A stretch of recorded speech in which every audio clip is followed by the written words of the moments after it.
Here we want to find the second derivative by implicit differentiation. So let's first find the first derivative. So we're going to take the derivative with respect to x of the left side of the equation, which is 2x squared plus y squared, which is equal to the derivative with respect to x of 3.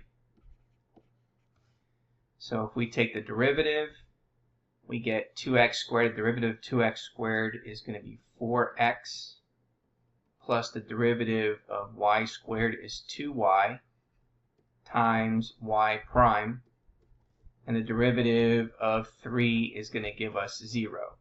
Now we want to solve for y prime. So in order to solve for y prime, we're going to subtract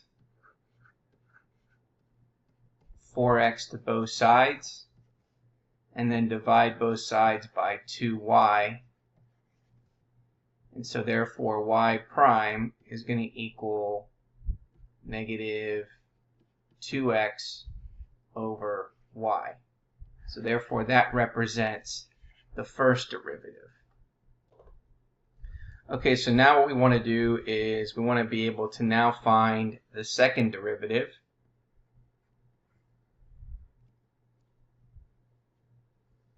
So in order to find the second derivative of this function, we are going to find or use the quotient rule. So we can factor out the negative 2 and then focus on x over y. So in order to find the second derivative, we know the following. So we have negative 2. Now we're going to use the quotient rule. So we know it's going to be low times the derivative of the numerator, which is x, which is 1, minus high, which is x, times the derivative of y, which is 1, times y prime, all over y, or the denominator, squared. Okay, let's go ahead and simplify this a little further. So we have negative 2. In the numerator we have y minus x y prime over y squared. So that represents the second derivative. So let's go ahead and simplify this. So we have negative 2,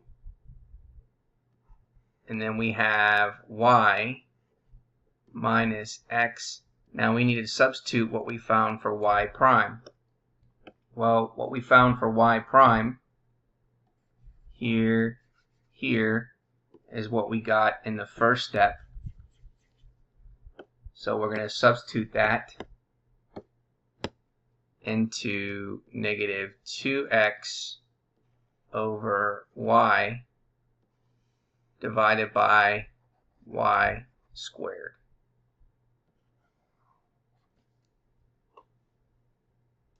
Since this is a complex fraction, okay, what we can do is we can multiply each term in here by y. So we got to multiply each term by y. So we get the following. We get y, or the second derivative, is equal to negative 2 times the following. We got y times y, which is y squared, minus we have y times y here, leaves us with negative, or actually positive, 2x squared over y squared times y, which is y cubed.